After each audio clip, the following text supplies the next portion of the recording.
করে বলছেন আনআমাল্লাহু আলাইহিম মিনান নাবিয়িনা ওয়াস-সিদ্দীকিনা ওয়াস-শুহাদাই ওয়াস-সালিহিন। পৃথিবীতে যত মানুষ রয়েছে চার শ্রেণীর মানুষকে আমি উত্তম পুরস্কারে পুরস্কারিত করেছি। কয় শ্রেণীর মানুষকে? চার। এক, নবীগণ, যাদের সঙ্গে আমাদের কোনো তুলনা হয় না। দুই, সাহাবীগণ, কোনো তুলনা হয় না।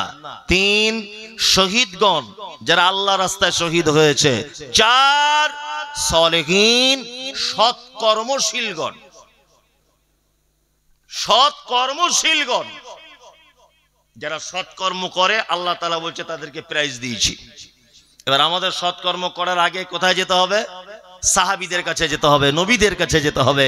ওনারা কি সৎকর্ম করে জান্নাতের সার্টিফিকেট পেয়েছিলেন? জান্নাতের সার্টিফিকেট পেয়েছিলেন কতজন?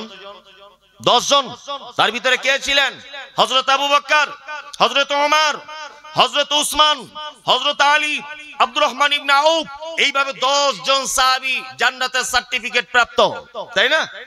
ওনাদের জান্নাতের সার্টিফিকেট পেলেন কেন? উত্তম কাজ ছিল জীবনে। ছিল না? ছিল না? একটা উত্তম লোকের কথা বলি। আচ্ছা, হযরত উসমানের নাম শুনেছেন? খুব দামি লোক ছিলেন না আপনার আমার মতো লোক? সাংঘাতিক ব্যাপার। উসমান কত দামি ছিল একটা ছোট্ট হাদিস বলি, দেখুন আপনার ভালো লাগবে, শিক্ষাও আছে। আম্মা জান আয়েশা সিদ্দিকা রাদিয়াল্লাহু তাআলা আনহা, সহিহ মুসলিম 2442 নম্বর হাদিস। হাদিস বর্ণনা করছেন কে? আম্মা জান আয়েশা সিদ্দিকা রাদিয়াল্লাহু তাআলা আনহা। উসমান গনি তার নাম। আল্লাহ রাসূল সাল্লাল্লাহু আলাইহি ওয়াসাল্লাম বলেছেন, মানুষের ভিতরে সবথেকে নরম হৃদয়ের মানুষ, তার নাম আবু বকর। ইসলামিক ব্যাপারে সবথেকে কড়া মানুষ, তার নাম ওমর। মানুষের ভিতরে যত মানুষ আছে সবথেকে লজ্জাশীল, তার নাম উসমান। আম্মা জান আয়েশা সিদ্দিকা রাদিয়াল্লাহু তাআলা আনহা হাদিস বর্ণনা করছেন। আম্মা জান আয়েশা বলছেন, আমি একদা বাড়িতে আছি আর আল্লাহর নবী তিনি বাড়িতে বসে আছেন বা শুয়ে আছেন। আল্লাহ রাসূলের পায়ের দিকে তাকিয়ে দেখলাম যে আল্লাহ রাসূলের পায়ের লুঙ্গিটা বা পায়জামাটা এরকম ভাবে উঠে আছে। দরজা আওয়াজ করলেন, কে? আল্লাহ রাসূল বলছেন, কে? বাইরে থেকে আওয়াজ এলো, আমি আবু বকর। আমি আবু বকর। আল্লাহ রাসূল বলছেন, এসো এসো এসো, ভিতরে এসো। ঢোকার পারমিশন দেওয়া হলো। আবু বকর মানে কে? আম্মা জান আয়েশার আব্বা। আম্মা জান আয়েশার আব্বা শ্বশুর বাড়িতে আসছে। আম্মা জান আয়েশা বলছেন, আল্লাহ রাসূলের লুঙ্গিটা যেমনই এরকম করা ছিল এইরকম ভাবে আছেন, তো এইরকমই আছে। শ্বশুরকে দেখে একটু লজ্জাও করলেন না আল্লাহ রাসূল। তারপর এলেন, কে? ওমর। ওমর। আল্লাহ রাসূল বলছেন, এসো। ওমর কে? ওমরও শ্বশুর। ওমর কে? শ্বশুর, হাফসার আব্বা, তাই তো? ওইভাবেই আছেন। দুজনাই চলে গেল। এইবার দরজায়, কে? উসমান। উসমানের নাম শুনে আল্লাহ রাসূল একদম উঠে তাড়াতাড়ি লুঙ্গি টুঙ্গি ঠিকঠাক করে জামা কাপড় ঠিক করে দাঁড়িয়ে পড়লেন। হযরত উসমান প্রয়োজন মিটিয়ে চলে গেলেন। আম্মা জান আয়েশা এবারে জিজ্ঞেস করছেন, আল্লাহ রাসূল একটা কথা বলি, আবু বকর আপনার শ্বশুর, ওমর আপনার শ্বশুর, আপনি ওমর আর আবু বকরকে দেখে লজ্জা পেলেন না? লুঙ্গিটা ওঠা অবস্থাতে আপনি শুয়েছিলেন, আপনি উসমানের নাম শুনে কেন তাড়াতাড়ি করে উঠে দাঁড়ালেন? আল্লাহু আকবার। বিশ্বনবী বললেন, আয়েশা তুমি এমন এক মানুষের ব্যাপারে আমাকে প্রশ্ন করছো, তুমি কি জানো হযরত উসমান যখন রাস্তা দিয়ে যায় আসমানের ফেরেশতারা পর্যন্ত উসমানকে দেখে সম্মান জানায়।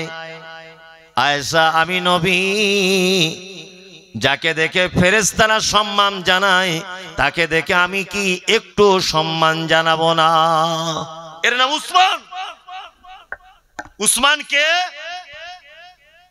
পৃথিবীর এক অতুলনীয় বীর পুরুষ, তার নাম হযরত উসমান। এই দেখুন ওনার ভালো কাজ আপনার সামনে পেশ করছি। মুসলিমরা যখন মক্কায় অত্যাচার সহ্য করতে না পেরে মদিনায় এলেন, মদিনে আসার পরে মুসলিমরা বড় বিপাকে পড়েছে। কি না আছে পর্যাপ্ত পরিমাণে খাবার, না আছে পর্যাপ্ত পরিমাণে পানির ব্যবস্থা। এক ইহুদির একটি কূপ ছিল, কূপটির বর্তমান নাম হচ্ছে বীরে রুমা। কি নাম বললাম? বীরে রুমা। আল্লাহ সুবহানাহু ওয়া তাআলা আমাকে বেশ কয়েকবার ওই কূপটা নিজের চোখে দেখার সুযোগ করে দিয়েছে। আলহামদুলিল্লাহ, আমি নিজের চোখে দেখে এসেছি বীরে রুমা। হযরত উসমান গেলেন ওই ইহুদির কাছে, ইহুদিকে গিয়ে বলছেন, এই তোমার কূপটা বিক্রি করবে? ইহুদি বলছে না, বিক্রি করব না। হযরত উসমান বলছেন, তাহলে এক কাজ করো ভাই, অর্ধেক বিক্রি করো, মুসলিমরা পানির জন্য খুব কষ্ট পাচ্ছে, অর্ধেক বিক্রি করে দাও, একদিন তোমার লোক পানি নিবে, একদিন আমার লোক পানি নিবে। বলছে না, বিক্রি করবো না। হযরত উসমান আবার গেলেন, যে বলছেন বিক্রি করবা তোমার কূপটা? তখন লোকটা 5 টাকার জিনিস দাম চেয়েছে কত? 35,000 দিরহাম। বর্তমান যার দাম 8,05,000 টাকা। আজ থেকে 1,500 বছর আগে 8,05,000 টাকা মানে সারা মুর্শিদাবাদ জেলা নয়, সারা পশ্চিম বাংলার জায়গা জমি কেনা যেত। আজ থেকে 1,500 বছর আগে 8,05,000 টাকা। হযরত উসমান একেবারে তাড়াতাড়ি রাজকোষ থেকে টাকার বান্ডিল নিয়ে এসে বলছে, নাও 35,000 দিরহাম নিয়ে নাও। 35,000 দিরহাম দিয়ে দিলেন, কূপটাকে কিনে নিলেন। হযরত উসমান 35,000 দিরহাম দিয়ে কূপ কেনার পরে বলছেন, হে মুসলিম ইমানদার, হে আল্লাহ রাসূলের সাহাবীরা, আমি উসমান আজকে থেকে এই কূপটা আমি আল্লাহর রাস্তায় ওয়াকফ করে দিলাম। আমি এর থেকে কোনো বিনিময় গ্রহণ করব না। যত খুশি মানুষ এর থেকে ওযু করবে, পানি পান করবে, ছাগল গরুকে পানি পান করাবে, গাছের গোড়াতে পানি দিবে, আমি উসমান তার থেকে 10 পয়সা কোন রকমের বিনিময় গ্রহণ করব না। আর একটা কথা বললে আপনারা আশ্চর্য হয়ে যাবেন যে এই কথা তো জীবনে কোনোদিন শুনিনি। হযরতে উসমান রাদিয়াল্লাহু তাআলা আনহু সেই যে কূপ কিনেছিলেন, সেই কূপের সাইডে খাজুরের গাছ। এখন বর্তমান 2024 সালে 1600 খাজুরের গাছ আছে। কত? 1600। আমি নিজে সেই বাগানে গিয়ে ভিডিও তৈরি করেছি, দেখবেন মোবাইলে সার্চ করে। সেই বাগানে 1600 খাজুরের গাছ আছে, সেই কূপ রয়েছে, সেই কূপের পানি দিয়ে আজও পর্যন্ত সেই খাজুরের গাছে পানি দেওয়া হয়। আর ওই খাজুর গাছ থেকে যে টাকা ইনকাম হয়, সেই টাকা এতিম অসহায় দুস্থ মানুষদের মাঝখানে বিলি বন্টন করা হয়। আর একটা মজার কথা বলি, ওই খাজুর গাছ থেকে যে টাকা ইনকাম হয়, ওই টাকা দিয়ে মসজিদে নববীর সামনে 5 তলা একটা বিল্ডিং করা হয়েছে, যে বিল্ডিংটির নাম হচ্ছে সাইয়েদুনা উসমান। ওই বিল্ডিং থেকে, খাজুরের বাগান থেকে যে টাকা ইনকাম হয়, ওই টাকা জমা হয় হযরত উসমানের অ্যাকাউন্টে। আপনি বিস্ময়ে বিভূত হবেন। আজ থেকে 1,500 বছর আগে একজন মানুষ, নাম তার হযরত উসমান রাদিয়াল্লাহু তাআলা আনহু, ওনার নামে আজও পর্যন্ত সৌদি আরবের মাটিতে ব্যাংকে অ্যাকাউন্ট খোলা আছে। আপনারা জানেন পশ্চিম বাংলার অনেক মাদ্রাসায় এতিমদের জন্য টাকা আসে সৌদি আরব থেকে, দেখবেন খোঁজ নিয়ে, এতিমদের জন্য টাকা আসে। এই এতিমদের জন্য যত টাকা আসে সৌদি আরব থেকে, এর 95% টাকা হযরত উসমান গনি রাদিয়াল্লাহু তাআলা আনহুর অ্যাকাউন্ট থেকে আসে। সুবহানাল্লাহ। এই 4টি খানি দামি লোক, হ্যাঁ, জাতা লোক, দানের বগর দেখবেন। ভালো কাজ তো অনেক দেখেছেন জীবনে। চলুন হযরত আবু বকর সিদ্দিক রাদিয়াল্লাহু তাআলা আনহু ভালো কাজ দেখেছেন। আল্লাহ রাসূল সাল্লাল্লাহু আলাইহি ওয়াসাল্লাম তাবুকের ডাক দিলেন, তাবুকের ডাক দিলেন, যুদ্ধের জন্য মালের প্রয়োজন। হযরত ওমর এলেন, ওমর এসে বলছেন, আল্লাহ রাসূল, আমার মালের অর্ধেক নিয়ে এসেছি, অর্ধেক রেখে দিয়ে এসেছি। হযরত আবু বকরকে জিজ্ঞাসা করা হচ্ছে, আবু বকর? আবু বকর বলছেন, আল্লাহ রাসূল, এই তাবুকের যুদ্ধের জন্য যত মাল, আমি আপনাকে আর আল্লাহকে বাড়িতে রেখে দিয়ে সমস্ত কিছু নিয়ে চলে এসেছি, সমস্ত কিছু। আল্লাহ রাসূল উসমানের অপেক্ষা করছেন, দেখি উসমান কি বলে, উসমান কি বলে দেখি। হযরত উসমান এসে বলছেন, আল্লাহ রাসূল, তাবুকের যুদ্ধ কতদিন চলবে?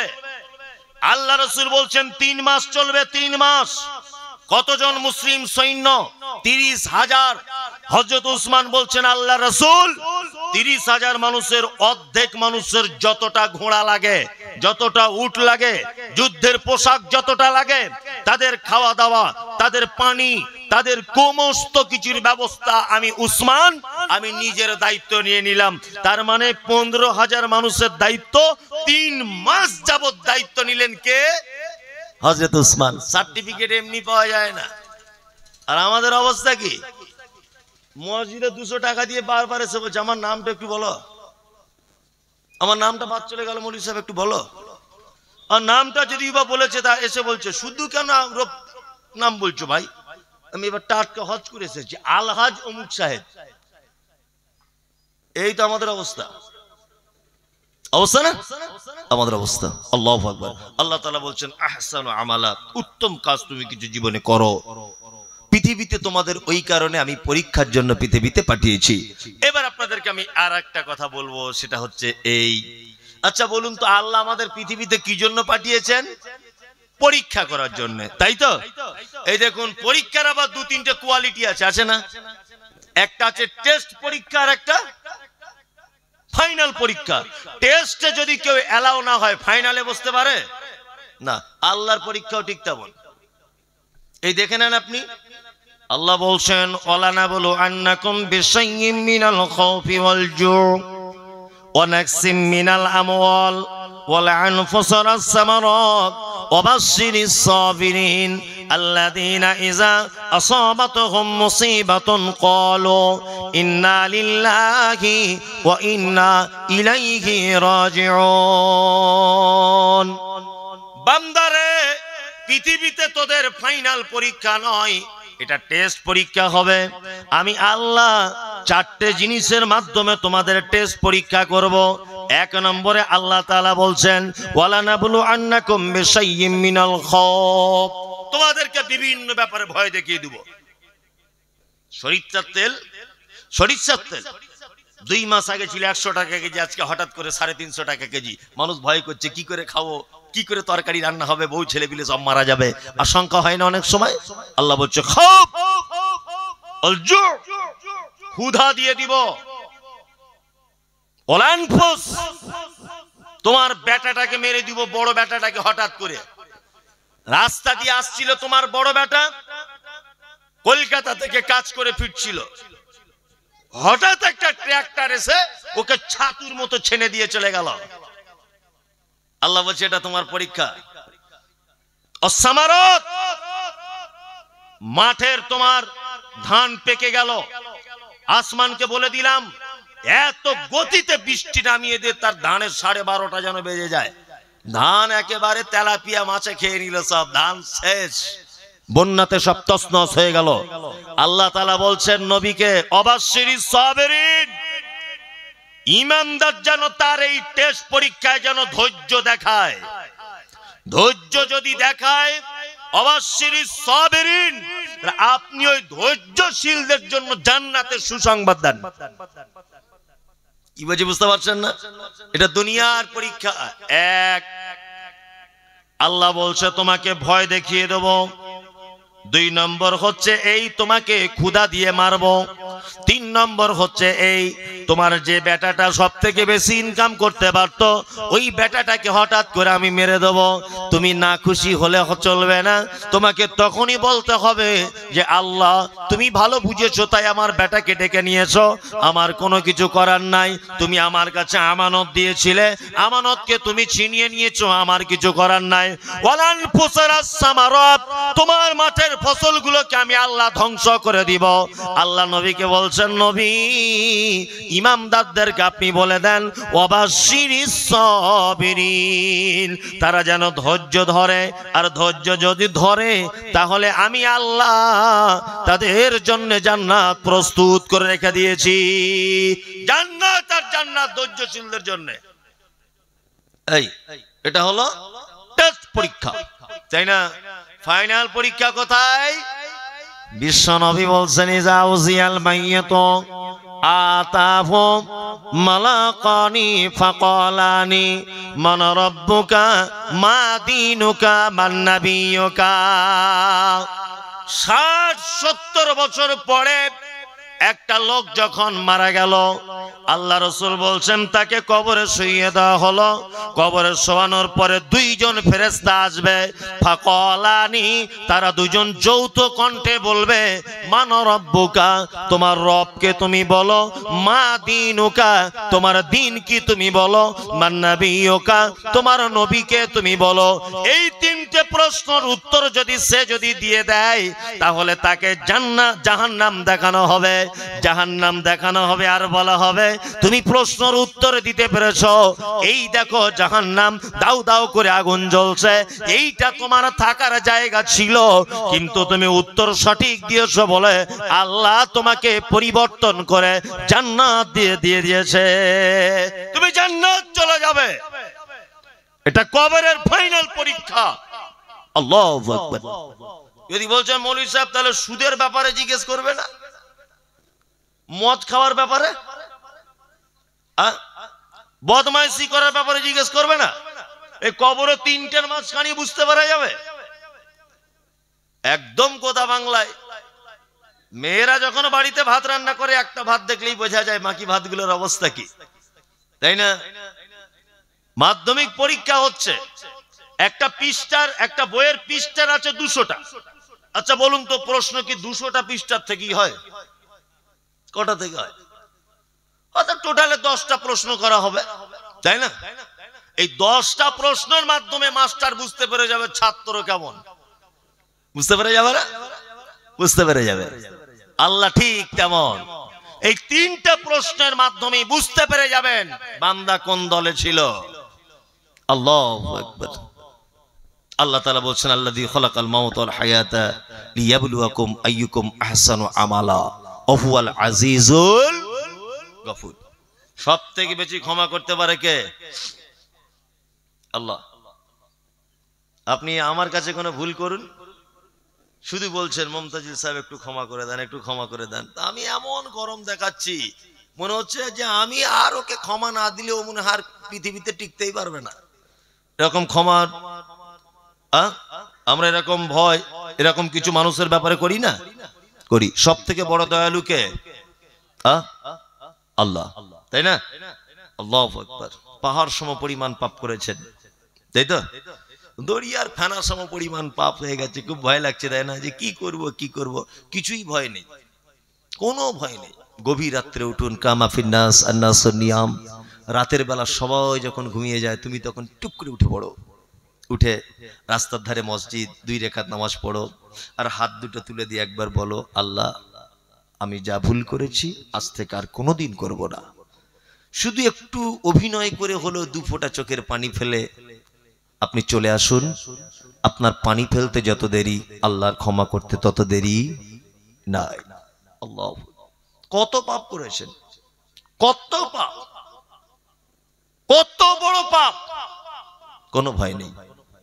শুধু একটু আপনি শুধু একটু আল্লাহর দরবারে হাতটা তুলে বলুন, নিজেকে একটু আত্মসমর্পণ করতে শিখুন যে আল্লাহ আমি বড় ভুলকারী, তুমি বড় ক্ষমাশীল, তুমি ক্ষমা করে দিতে পারো, তুমি ক্ষমা করে দাও। পৃথিবীতে কত দৃষ্টান্ত রয়েছে এরকম ক্ষমা, দৃষ্টান্ত রয়েছে না? আর একটা কথা বলছি, শুনে রেখে দেন। যখন দেখবেন খুব বেশি পাপ হয়ে গেছে, তখন একটা কাজ সব থেকে বেশি করবেন, কি? সাদকা করবেন, সাদকা দান করবেন, সাদকা করবেন বেশি বেশি করে। তাহলে আপনার পাপগুলো সহজে কি হবে? ক্ষমা হয়ে যাবে। এই দেখুন, তার একটা দৃষ্টান্ত বলি, গতকালও বলেছি, আজকেও কথাটা বলছি। এক মানুষ যখন মৃত্যু যন্ত্রণায় ছটপট ছটপট করে, তখন আমরা কি করি? একটা মানুষ মারা যাবে এরকম করছে বিছানায় শুয়ে, আমরা তখন কি বলি? খালা একটু পানি দে গালে, খালা একটু গালে পানি দে, বলি না? ও কি পানি চায়? ও পানি চায়, শরবত চায়, গরম দুধ পান করতে চায় না। একজন ইমানদার মানুষ, জিবরিল মালাকুল মউত, তার যখন আত্মাটাকে বার করে, গ্লাসে পানি ফেলে দেওয়ার পরে যেমন তলায় একটু পানি থাকে, ওই পানিটা দেখবেন এরকম হ্যাট করে দিলে এক ফোঁটা পড়ে যায়। ওই এক ফোঁটা পানি যখন পড়ে কোনো আওয়াজ হয়? আওয়াজ হয় না। মালাকুল মউত যখন একজন ইমামদার মানুষের জানটাকে বার করে কোনো আওয়াজ হয় না, বাচ্চা ছেলের মতো দেখবেন ঘুমিয়ে পড়েছে। দুই, কোন বদমাশ মানুষের আত্মাকে যখন বার করে, হাদিসের ভিতরে এসেছে তার চোখ, তার নাক, তার মুখ, তার কলিজা সমস্ত জায়গায় থাকা শিরা উপশিরা টেনে ছিঁড়ে আনে। ওই লোক তখন কষ্ট সহ্য করতে পারে না, তখন একটা মাত্র কথা বলে। কি কথা? ফায়াকুলাম ও রব্বি লাউলা খরতানি ইলা আজালিন করিব ফাসাদদাকা ওয়া আকুম মিনাস সালিহিন। তার নিকটে যখন মালাকুল মউত চলে আসে, সে যখন কঠিন যন্ত্রণার সম্মুখীন হয়, সে তখন একটা কথা বারবার বলে, ফাসাদদাকা ওয়া আকুম মিনাস সালিহিন। আল্লাহ তুমি আমাকে একবার সুযোগ দাও, আল্লাহ তুমি আমাকে একবার সুযোগ দাও, আল্লাহ তুমি আমাকে একবার সুযোগ দাও। পৃথিবীতে গিয়ে আমি কিছু দান সাদকা করে আসি। আমি দান সাদকা যদি করে আসি, তাহলে আমি মনে হয় তোমার এই কষ্ট থেকে বেঁচে যাব। মৃত্যু মানুষ কি বলে?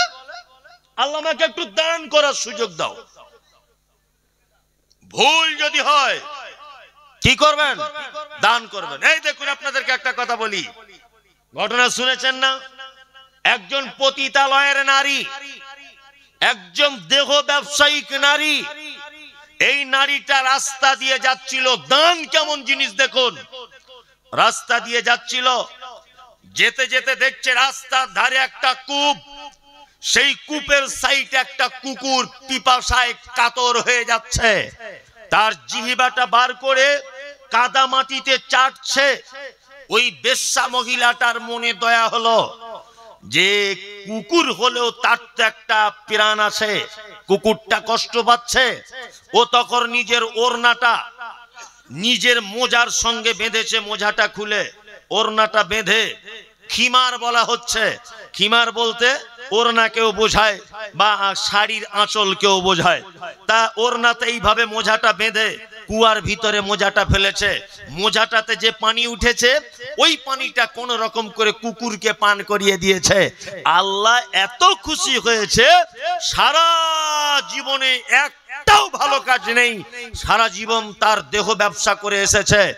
একটা মাত্র ভালো কাজ, কুকুরকে পানি পান করানোর ফলে আল্লাহ তাআলা বলছেন তোর বাকি জীবনের সব গুনাহ মাফ, সব গুনাহ মাফ, তোর একটাও তোর আর পাপ নেই। এই ঘটনা থেকে একটা জিনিস বোঝা যায়, কি একটা জিনিস বোঝা যায়, সেটা হচ্ছে এই যে তখনকার দিনের বেশ্যা মহিলারা, পতিতালয়ের নারীরাও গায়ে ওড়না ব্যবহার করত। কি বললাম বুঝলেন না? তাছাড়া ও ওড়না দিয়ে মোজাটা নামালো কি করে কূপের তলাতে? তার মানে বোঝা যায় তখনকার দিনে পতিতালয়ের মেয়েরাও কি ওড়না ব্যবহার করতো না? করত। কিন্তু বর্তমানে এখনকার মেয়েদের কাছে ওড়নাটা বড় বোঝা। বোঝা নয়, খুব বড় বোঝা। আল্লাহু আকবার। আপনি যতই জীবনে পাপ করেন, কোন ভালো কাজে যে আল্লাহ সুবহানাহু ওয়া তাআলা খুশি হয়ে যাবেন, কোন ভালো কাজে যে খুশি হয়ে যাবেন আপনি নিজেও বুঝতে পারবেন না। ওই জন্য আল্লাহ সুবহানাহু ওয়া তাআলা বলেছেন কি, ইউসারিউনা ফিল খায়রাত, তোমরা সর্বক্ষণ ভালো কাজের জন্য বেশি বেশি করে দৌড়ঝাঁপ করবে। ভালো কাজ যেখানেই আছে। দেখুন একটা কথা বলি, খুব মজার কথা। আল্লাহ পবিত্র কোরআনের ভিতরে বলছেন ইয়ামুরুনা বিল মারুফ ওয়া ইয়ানহাউনা আনিল মুনকার, তোমরা ভালো কাজের আদেশ করো। কিন্তু আল্লাহ এখানে ভালো কাজকে নির্দিষ্ট করে কিছু বলেননি। বলেছেন? নির্দিষ্ট করে দিয়েছেন না, অনির্দিষ্ট। ভালো কাজ অনেক রকমের হতে পারে, অনেক প্রকার হতে পারে। যে রকম আপনার সুবিধা, আপনার মন বলছে এটা ভালো কাজ, আপনি অবশ্যই সেই ভালো কাজের দিকে অগ্রসর হন। আল্লাহ সুবহানাহু ওয়া তাআলা বলছেন কি, আল্লাহ তাআলা বলছেন ওয়াল আজিজুল গফুর, আমি নিশ্চয়ই বড় ক্ষমাশীল। আল্লাযী খালাকা সাবআ সামাওয়াতিন তিবাকা, নিশ্চয়ই আমি আল্লাহ আসমানটাকে সৃষ্টি করেছি 1 তলা 2 তলা 3 তলা এইরকম স্তরে স্তরে স্তরে স্তরে। তারপরে আল্লাহ সুবহানাহু ওয়া তাআলা বলছেন আল্লাযী খালাকা সাবআ সামাওয়াতিন তিবাকা মা তারা ফি খালকির রহমানি মিন তাফাউত। তোমরা কি তোমার রহমানের সৃষ্টিতে কোন রকমের ভুল, কোন ত্রুটি খুঁজে পাও? আল্লাহ সৃষ্টিতে কোনো ভুল আছে? আছে? রেল লাইনে দেখেছেন প্ল্যাটফর্মে কেউ কেউ দেখবেন হাত দুটোকে এইরকম করে বেড়াচ্ছে, কেউ হাতে আর পায়ে হাঁটছে, কেউ মায়ের পেট থেকে অন্ধ। অন্ধ না? এরা কি অপরাধ করেছিল? এদের অপরাধটা কি? আমরা পাড়া গ্রামের মানুষ অনেক সময় কিছু ভুল কথা বলি। কি ভুল কথা বলুন তো? মারাত্মক ভুল কথা। পাড়ায় দেখবেন কোন মানুষ যখন 4, 5, 6 মাস বিছানায় পড়ে আছে, রোগে ভুগছে, পাড়ার লোক কি বলি আমরা? শালা ঠিক হয়েছে, বড্ড বাড়াবাড়ি করছিল, লে দেখ আল্লাহর পক্ষ থেকে কাম আযাব হচ্ছে। একদম না, একদম না। ও আপনার থেকে বড় জান্নাত ওর জন্য অপেক্ষা করছে। কারণ যার পরীক্ষা যত কঠিন হবে তার প্রাইজ তত দামি হবে। কি বললাম বুঝলেন না? যার পরীক্ষায় যত কঠিন হবে তার প্রাইজ তত দামি হবে। ওর এখন পরীক্ষা চলছে, 3 মাস 4 মাস বিছানায় পেচ্ছাপ পায়খানা করছে, গায়ে ঘা, দুর্গন্ধে কেউ যাচ্ছে না, কঠিন পরীক্ষা। হয় না? হয়। অনেক মানুষ, আর আমরা বোকা মানুষ বুঝতে পারি না, তাদেরকে উপহাস করে বলি কেমন লাগছে, ঠিক হচ্ছে তো? একদম নয়। ওর পরীক্ষা যত কঠিন হচ্ছে ভাববেন ওর জন্য খুব উত্তম ফল অপেক্ষা করছে ইনশাআল্লাহ। 2, আমরা অনেক সময় প্রতিবেশীরা হিংসা করে কিছু শব্দ ব্যবহার করি। যেমন প্রতিবেশীর আর একটা লোকের ছেলে হয়েছে, একটা হাত এরকম, ভালো করে বুঝবেন। একটা ছেলে হয়েছে প্রতিবেশী কারুর অন্ধ, আর একজন প্রতিবেশী মহিলা কি বলছে? 12 জনের বদদুয়া লেগেছে, আল্লাহ কি সহজে ছাড়বে, দুনিয়ায় দেখিয়ে দিয়েছে। একদম নয়। দেখুন একটা কথা বলি, ক্লাস 5 এর ছাত্রের পরীক্ষার যে প্রশ্ন হয় মাধ্যমিকের ওই একই প্রশ্ন হয় না আলাদা? আলাদা। একই যদি প্রশ্ন হয় তাহলে আর পরীক্ষা বলে কিছু থাকতো না। থাকতো না। প্রশ্ন সবসময় আলাদা হতে হবে, আর প্রাইজও তেমন আলাদা। মাধ্যমিক পাস করেছো, টোটো চালাও। বিএ পাস করেছো, পাবলিক কোন কোম্পানিতে কাজ করো। এমএ, এমএসসি, বিকম করেছো, মাস্টার ডিগ্রি করেছো, সরকারি স্কুলে হেডমাস্টার হও। এমবিবিএস করেছো, 4টে রোগী দেখলেই 4000 টাকা ফি। কি বলে বুঝলেন না? তা মাধ্যমিক পরীক্ষা দেওয়া সহজ না এমবিবিএস ডক্টরের জন্য পরীক্ষা দেওয়া সহজ? কোনটা? মাধ্যমিক সহজ, ওটা কঠিন। তাহলে ও কঠিন পরীক্ষা দিয়েছে, ও ভালো রেজাল্ট, 4টে রোগী দেখলেই 4000। তুমি মাধ্যমিক পরীক্ষা দিয়েছো, তুমি টোটো চালাও। এই তো অবস্থা। তার মানে যার পরীক্ষা যত কঠিন তার ফলাফল তত মিষ্টি।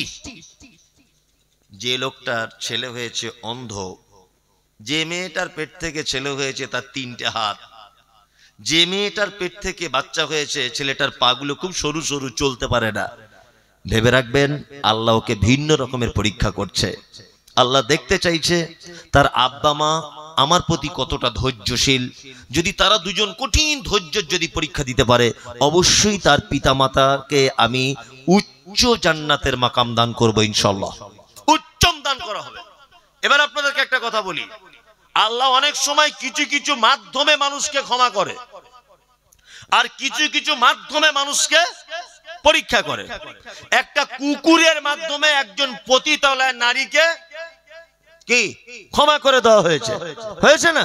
তা আপনাকেও কিছু মাধ্যমে পরীক্ষা করা হবে। বেশ ভালোই ছিলেন, হঠাৎ করে পাটের ব্যবসা করতে গেছেন, হঠাৎ করে 5 লাখ টাকা ছিল, হাতটা চুলকাচ্ছিল, কি করবো না 5 লাখ টাকার পাট কিনে বসে আছে। কি এখন রাতের বেলা আগুন লাগিয়ে দিয়েছে, 5 লাখ টাকা পুরো পুড়ে শেষ। খুব তখন মনে মনে ভাবছেন, আল্লাহ এই তোর বিবেক, আমার 5 লাখ টাকা মূলধন এটাকে নষ্ট করে দিলি। বলে কি বলে না? না, ওটা আপনার জন্য পরীক্ষা। ধৈর্যশীল, ধৈর্য ধরুন, একটু ধৈর্যটা ধরুন, অবশ্যই আপনার জন্য উত্তম পুরস্কার রয়েছে। আল্লাহ সৃষ্টিতে কোনো ত্রুটি পাবে না। আল্লাহ বলছেন সুম্মারজিল বাসারা কাররাতাইনি ইয়ানকালিব ইলাইকাল বাসারু খাশিয়া ওয়া হুয়া হাসীব। তোমার দৃষ্টিকে তুমি আবার পুনরায় আসমান জমিন চারিদিকে ছড়িয়ে দাও।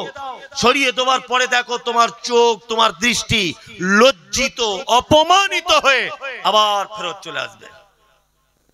আল্লাহ সৃষ্টিতে ভুল আছে? আমি আজ থেকে 3 বছর আগে সুন্দরবন বেড়াতে গিয়েছিলাম। আপনারা কেউ গেছেন এখানে সুন্দরবন? কেউ জাননি? যাবেন এই শীতকালে সুন্দরবন বেড়াতে, গ্রাম থেকে গাড়ি টাড়ি করে যাবেন। ওখানে গেলে আল্লাহকে দেখতে পেয়ে যাবেন।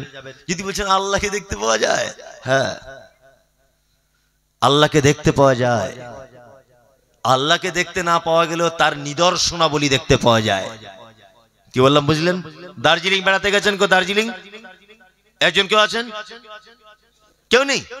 তাহলে ওই তো আপনি গেছেন। লক গার্ডেন বলে একটা জায়গা আছে, লক গার্ডেন জানো, যেখানে পাহাড়ের উপর থেকে ঝর্ণা ঝরে, দেখেছো? ও তুমি যাওনি? আমি তো প্রায় যাই দার্জিলিং এ বেড়াতে। লক গার্ডেন বলে একটা জায়গা আছে, পাহাড়, পানি শোষণ করতে পারে না, পারে না। তারপরেও দেখতে পাচ্ছি প্রচন্ড রোদ্দুর, কোন দিকে কোনো পানি নেই, পাহাড় থেকে ঝরে ঝর্ণা ঝরেই যাচ্ছে। আমি মনে কৌতূহলী হলো, ওখানকার একটা স্থানীয় লোককে জিজ্ঞেস করছি, চাচা এই পানিটা কি কোনোদিন বন্ধ হয় না? লোকটা বলছে আমার 60 বছর বয়স, আমি জন্ম থেকে দেখছি পানি ঝরেই যাচ্ছে। কোথা থেকে যে পানি আসে আর কোথায় যে চলে যায় আমরা কেউ জানি না। এর পিছনে কে আছেন? কে? আল্লাহ। বন্ধুরে আমার, আল্লাহ সৃষ্টি কেমন আপনাকে একটা চমৎকার কথা বলি। সুন্দরবনে গেলাম, 3 দিন আমরা স্টিমারের উপরে থাকলাম। আমার সব ফ্যামিলি নিয়ে চলে গেলাম। আর আমরা 13 জন আলেম ওলামা গিয়েছিলাম, 13 জন, সবার ফ্যামিলি আছে। আর আমাকে মাঝে সাঝে বক্তা লোক বলে নামাজ পড়াতে দিত, আপনি নামাজটা পড়ান। আমি স্টিমারে নামাজ পড়াতাম আর চারিদিকে দেখতে পেতাম কোটি কোটি রকমের গাছ, গাছে ভরা গোটা সুন্দরবন। আর চারিদিকে আছে নদী, আর মাঝখানে রয়েছে জঙ্গল, জঙ্গলের ভিতরে রয়েছে বাঘ, জঙ্গলের ভিতরে রয়েছে হিংস্র প্রাণীরা।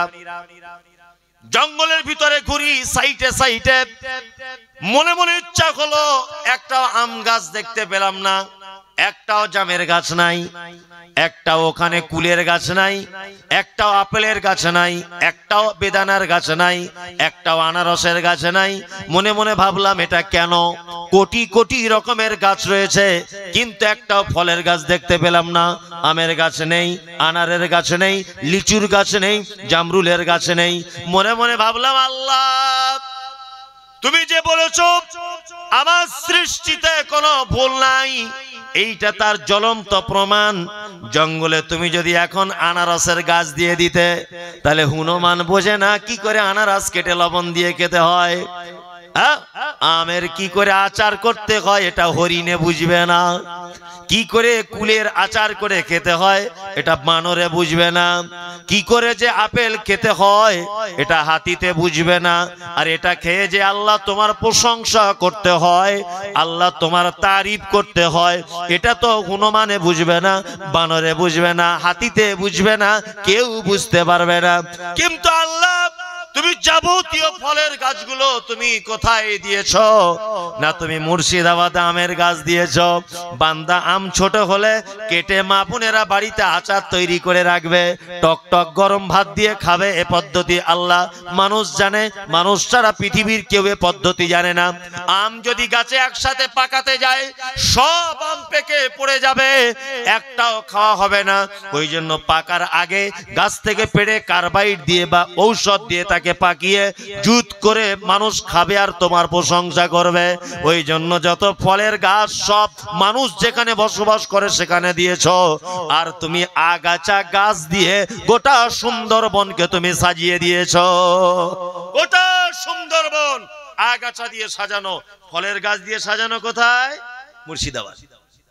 কারণ গাছে আম হবে, খাবে আর কি বলবে? আলহামদুলিল্লাহ।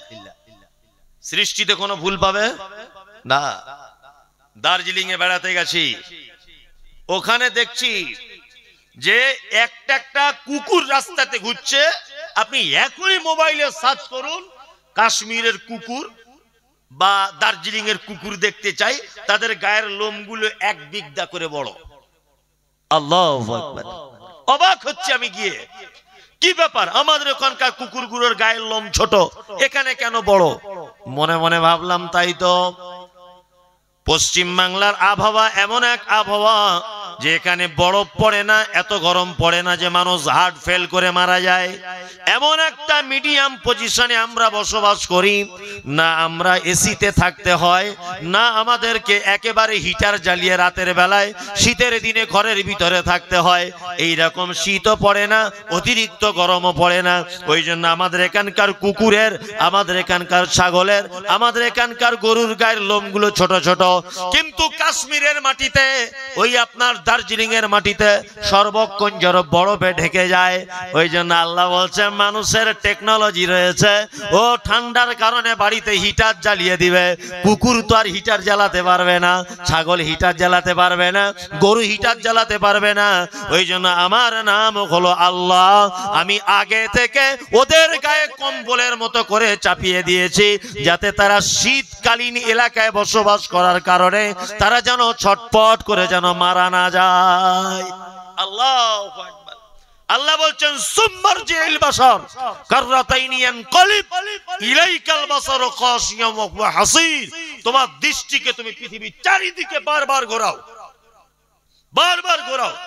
তোমার দৃষ্টি অপমানিত হয়ে, লাঞ্ছিত হয়ে তোমার দৃষ্টি তোমার কাছেই ফেরত আসবে। আমার সৃষ্টির কোনো ভুল দেখতে পাবে না। এই নেপালিদের দেখেছেন? নেপালিদের ওদের দেখতে কেমন? খুব পরিষ্কার, আর নাকগুলো চাপা চাপা বলে, চাপা। আল্লাহু আকবার। আল্লাহ সৃষ্টিতে ভুল ধরতে পারবেন না। আচ্ছা বলুন, আপনাদের কুচগিরিয়ার কোন মেয়ের যদি নাকটা এরকম হয় চাপা, আর কোন ভালো ছেলেকে যদি বলা হয় তুমি তাকে বিয়ে করো, সহজে পছন্দ হবে? হবে? হবে না। নাইজেরিয়ানদের দেখেছেন? নাইজেরিয়ানদের ফুটবল খেলতে খেলতে আসে, খুব পরিষ্কার হয় ওরা, না? কিরম কালো, শুধু কালো না, আল কাতরার মতো কুচকুচে কালো। পাখির চুলগুলো, মাথার চুলগুলো পাখির বাসার মতো, তাই না? আর সেইরাম লম্বা, ঠোঁটগুলো মোটা, চোখগুলো বড় বড়, আর সেইরাম দেখতে, তাই না? এখন আপনার সুন্দরী মেয়ের সঙ্গে যদি ওই ছেলেটার বিয়ের কথা হয়, আপনি রাজি হবেন? আমি রাজি হব? তখনই হব না। এইরকম ছেলের সঙ্গে বিয়ে, তাই না? তাহলে এবার বলুন, ওকেও তো কেউ না কেউ বিয়ে করেছে, ওরও তো স্ত্রী আছে, আছে না? আচ্ছা, নেপালি যে মেয়েটার নাকটা চাপা, ওরও তো স্বামী আছে। আল্লাহ বলে আমার নাম রব, আমার সৃষ্টিতে ভুল পাবি না। যাকে নাইজেরিয়ানে বানিয়েছি সবাইকে একরকম করে দিয়েছি, কালো কুচকুচে। বিয়ে করতে অসুবিধা হবে না, এক জায়গায় থাকতে অসুবিধা হবে না। আর নেপালে যাদের বানিয়েছি নারী পুরুষ সবার নাক চাপা করে দিয়েছি, কেউ কারো ব্যাপারে অভিযোগ তুলতে পারবে না। কিন্তু তোমার বাড়ি কুচগিরিয়ায়, তুমি পশ্চিম বাংলার মুর্শিদাবাদ জেলার মানুষ, এখানকার মানুষের নাক যেমন উঁচু, তোমার বেটির নাকও তেমন উঁচু, তোমার বেটার নাকও তেমন উঁচু, সবার নাক তেমন উঁচু করে দিয়েছি। এখানকার মানুষের সাইজ যেমন, তোমার বেটার সাইজটাও তেমন করে দিয়েছি। তোমার জন্য যেমন ধরনের মেয়ে দরকার, যেমন সাইজের, তেমন মেয়ে কুচগিরিয়াতে রেডি করে রেখে দিয়েছে। আমার সৃষ্টিতে কোনো ভুল পাবে না। কোনো ভুল পাবে না। শুধু এই নয়, সৃষ্টিতে ভুল নয়, সৃষ্টিতে রয়েছে এক আশ্চর্য শিক্ষা। আচ্ছা বলি আপনাকে, এই যে মোবাইলের এটা কভার, আচ্ছা বলুন তো এই কভারটা তো কোনো ডাইসে তৈরি করা হয়েছে, হয়েছে না? আচ্ছা এই ডাইসের সিস্টেম হচ্ছে এইখানটাতে এরকম গর্ত করা থাকবে, ফাঁকা করা থাকবে। এই ডাইসের ক্ষমতা হবে এই জায়গাটা আর একটা ফুটো করে দিতে না। কি করতে হবে তাহলে? অন্য ডাইস ব্যবহার করতে হবে, তাই না? একই ডাইস থেকে একরকম প্রোডাক্ট কি বার হবে, তাই না? আল্লাহু আকবার। কিন্তু আল্লাহ সুবহানাহু ওয়া তাআলা কেমন ডাইস ব্যবহার করেছেন দেখুন। আপনি মসজিদে বসে আছেন, আপনার বড় মেয়ে নাম ধরে ডেকে বলছে আব্বা, মা তোমাকে বাড়িতে ডাকছে। আপনার মেয়েকে দেখার প্রয়োজন নাই, আপনি গলার আওয়াজ শুনে বুঝতে পেরে যাবেন এটা আমার বড় মেয়ে নাসিমা। আপনি যেতে দেরি করছেন, আপনার মেজ মেয়ে এসে বলছে আব্বা মা তোমাকে ডাকছে, তার নাম কারিমা। তার দেখার প্রয়োজন হবে না, তার গলার আওয়াজ শুনে বুঝতে পেরে যাবেন এর নাম কারিমা। চারটে মেয়ে চারবার এলো, একজনেরও দেখার প্রয়োজন হবে না, গলার আওয়াজ শুনে বুঝতে পেরে যাবেন আমার বড় মেয়ে নাসিমা, মেজ মেয়ে কারিমা, সেজ মেয়ে আয়েশা, ছোট মেয়ে খাদিজা। গলার আওয়াজ শুনে বুঝতে পেরে যাবেন। বাড়িতে চলে গেলেন, আপনার স্ত্রী বলছে তাড়াতাড়ি করে খেতে বসো। খেতে বসেছেন আপনি, আপনার চারটে মেয়ে চারিদিকে খেতে বসেছে। একজনা বলছে মা আমি আচার খাবো, আর একজনা বলছে মা ডালে কেন তুমি টক দিয়ে দিলে, টক পছন্দ করি না। আর একজন বলছে মা পোলাও করো মিষ্টি দিয়ে। আর একজন বলছে মা একটু নিম পাতা তিতো করলে ভালো হতো না। মানে একই মেশিনের প্রোডাক্ট একই জায়গা থেকে পৃথিবীতে এসেছে, একজন নারী আর একজন পুরুষ থেকেই তারা চারজন পৃথিবীতে এসেছে। চারজনার দেখতে আলাদা, চারজনার চাহনি আলাদা, চারজনার রুচি আলাদা, চারজনার কি আপনার চলন আলাদা, চারজনার গলার কণ্ঠস্বর আলাদা, চারজনার পছন্দ আলাদা, চারজনার রুচি আলাদা, চারজনার চার রকম সবকিছু। একজনের সঙ্গে আর একজনের সঙ্গে কোনো মিল নাই। ওই জন্য কবি বলেছেন মিলে নাই রে চেহারাতে আর নেই কো গলার সুরে, অদ্ভুত তোমার কারিগরি আল্লাহ দেখেছি সোহাগে ভরে। কারোর সঙ্গে কারোর মিল নাই, একজনের পছন্দের সঙ্গে আর একজনের পছন্দ হবে না। আল্লাহ তাআলা বলছেন ফরজি ইল বাসারা আল তারামিম ফুতুর সুম্মারজি ইল বাসারা কাররাতাইনি ইয়ানকালিব। আমার সৃষ্টিতে ভুল তো দূরের কথা, কারোর সঙ্গে কারোর এক পাবে না। কি আশ্চর্য সৃষ্টি!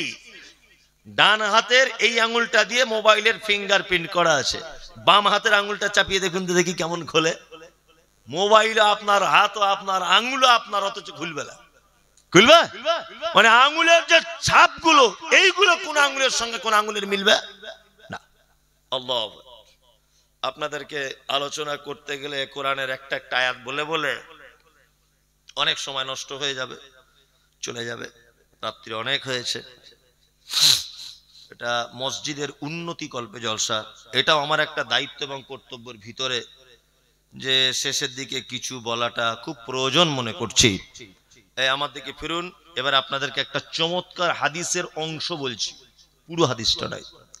আচ্ছা, বাড়িতে দেখবেন আমাদের বাথরুম ঘরে, আমাদের রান্নাঘরে, আমাদের শোয়ার ঘরে এই একটা মৌমাছির মতো একটা মাছি কিছু মাটি তুলে ঘর তৈরি করে, দেখেছেন? কি মাছি বলে ওটা? যাই হোক, কোথাও বিভিন্ন জায়গায় বিভিন্ন রকমের নামে ডাকে। যাই হোক, তা ওই মাটির ঘরটা কতটা উঁচু হয়? সামান্য 1 ইঞ্চি হবে হয়তো, তাও হবে না, হাফ ইঞ্চি, তাই না? আল্লাহ রাসূল সাল্লাল্লাহু আলাইহি ওয়াসাল্লাম তিনি বলছেন, কি বলছেন? আল্লাহ রাসূল বলছেন কেউ যদি তার টাকা দিয়ে মসজিদের এই মৌমাছির মতো প্রাণীর মাটি উঁচু করে ঘর, এর থেকে যদি উঁচু একটু কিছু তৈরি করে দেয় বা এর মতো যদি একটু উঁচু করে দেয় তার নিজের অর্থ দিয়ে মসজিদকে, আল্লাহ তার জন্য জান্নাতে রাজপ্রাসাদ রেডি করবে। সুবহানাল্লাহ বললেন না? না, টাকার ব্যাপার আছে তো সুবহানাল্লাহ বলা যাবে না। মানে এত লোক বোকা থাকে। এবার একটা কথা বলি, আচ্ছা আমরা ব্যবসা করব এখন, বলুন তো পৃথিবীতে কার সাথে ব্যবসা করলে ঠকায় না? কার সাথে? আল্লাহর সাথে। আপনি আমার সাথে ব্যবসা করুন, কোনো না কোনো হিসাব পাতি গন্ডগোল এদিক ওদিক করে 2 নম্বরই করে ঝেড়ে দেওয়ার চেষ্টা করব, করবে কি করব না? আল্লাহর সাথে যদি ব্যবসা করেন ঠকাবে? ঠকাবে না। এবার আর একটা কথা বলি, এদিকে ফিরুন, চলে তো যাবেন। আপনি পা হাত পা ঠিক করছেন, জুতো পড়ছে নাই, বুঝতে পারছি আপনার ওসব দেখে। আপনি চলে যাবেন, যান, অসুবিধা নেই, আমার এই কথাটা শুনি অন্তত যান। এখন আপনি এদিকে ফিরুন, চাহাজি, আপনি এখন আপনি যে বাড়িটা বসবাস করছেন এই ভিটেটা আপনার নামে আছে? আপনার নামে তো? আপনার নামে। আচ্ছা, আপনার আগে কার নামে ছিল? বাপের নামে। বাপের আগে কার নামে? দাদুর নামে। দাদুর আগে তার বাপের নামে। তাই তো? এখন ওই তার বাপ হঠাৎ কুচগিরিয়াতে এসেছে। আপনার নাম কি? নজরুল। এসে বলছে, নজরুল তুই যে জায়গাটা বসবাস করছিস এই জায়গাটা আমার। সেই লোকটা এসেছে, অরিজিনাল তো সে মালিক। ও এসে বলছে, নজরুল তোর যে 5 বিঘে জমিতে বসবাস করছি এটা আমার, ওই আম বাগানটাও আমার। আচ্ছা বলুন তো আপনি তাকে কি করবেন? তো শালা কি আমার নামে কাগজ, আমার নামে সবাই জমি বলছে আমার, বলবে কি বলবে না? বলবে, তাই না? তার মানে কাগজ যার জমি তার। কিন্তু অরিজিনাল বলুন, জমিটা কোনো না কোনো একদিন ওর ছিল কি ছিল না? ছিল। এইবারে আর একটা কথা বলি, আচ্ছা আপনাদের যে মসজিদটা আছে তার মানে ওর জমি, কিন্তু নাম পরিবর্তন হতে হতে আপনার পর্যন্ত পৌঁছেছে, ওই জন্য ও আর প্রমাণ করতে পারবে না এটা আমার। প্রমাণ করতে পারবে? পারবে না। এই যে মসজিদটা আপনাদের গ্রামের, আচ্ছা এই মসজিদের জায়গাটা কেউ না কেউ তো দান করেছিল। কি নাম যে দান করেছিল তার জানা আছে আপনাদের কারণ?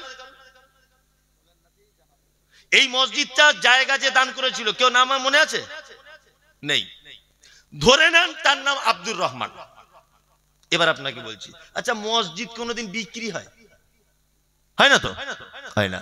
এই মসজিদটা হয়েছে কত বছর? 50 বছর, আরো বেশি, 100 বছর ধরে নেন। ধরে নেন 100 বছর।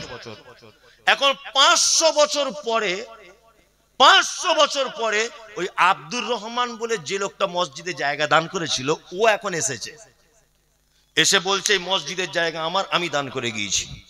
আচ্ছা বলুন তো এটা আব্দুর রহমানকে প্রমাণ করা যাবে কি যাবে না? অরিজিনালি যে ও দানি এটা প্রমাণ করা যাবে কি যাবে না? মানে আপনারা আমি যা বুঝতে পারছি কুচবিহারের লোক কিছুই বুঝে না। মসজিদের কাগজ পরিবর্তন হয়, হ্যাঁ? দাতা হিসেবে আব্দুর রহমানেরই নাম থাকবে কিয়ামত পর্যন্ত। আব্দুর রহমানের দাতা কাগজ থাকবে কি থাকবে না? মসজিদের কাগজ উল্টো পাল্টা হয়, পরিবর্তন হয়, হয় না? তার মানে মানুষ হিসাবে যদি আপনি আল্লাহর রাস্তায় যদি কিছু ক্ষয় করে যান, ওটা কোনোদিন নাম পরিবর্তন হবে না। কিন্তু মানুষ হিসেবে যদি আপনি আল্লাহ রাস্তায় দান না করে মারা যান, অরিশান সূত্রে সব নাম চেঞ্জ হতে হতে হতে হতে আপনি এলে যদি এসে বলেন এই জমি আমার, পাছার চামড়া তুলে দিবে। এতদিন কোথায় ছিলি? বলবে কি বলবে না? কিন্তু আব্দুর রহমান এসে এটা বলতে পারবে কি পারবে না? মসজিদ আমার জায়গা দান করা পারবে? প্রমাণও আছে, কাগজ বার করুন, ওখানে লেখা আছে দাতা আব্দুর রহমান। এটা কিয়ামত পর্যন্ত লেখা থাকবে দাতা আব্দুর রহমান, থাকবে না? থাকবে। ওই জন্য বলছি মসজিদে দান করাই এক সাংঘাতিক ব্যবসা। ব্যবসা কার সাথে? আল্লাহর সাথে ব্যবসা, আল্লাহর সাথে ব্যবসা। আল্লাহ আপনাকে ঠকাবে না। কি বললাম বুঝলেন? আল্লাহ রাসূল বলেছেন ঠিক মৌমাছিতে যেমন মাটি তুলে ঘর করে, ঠিক এই রকম উঁচু যদি কেউ করে দেয় মসজিদ তার টাকা দিয়ে, আমি আল্লাহ জান্নাতে তার জন্য রাজপ্রাসাদ তৈরি করে দিব। আল্লাহু আকবার। যারা এখানে বসে আছেন আপনাদের কাছে আমি 20,000, 50,000, 1 লাখ, 2 লাখ এসব আমি চাইবো না, কারণ একই জমিতে বারবার চাষ দেওয়া ঠিক নয়।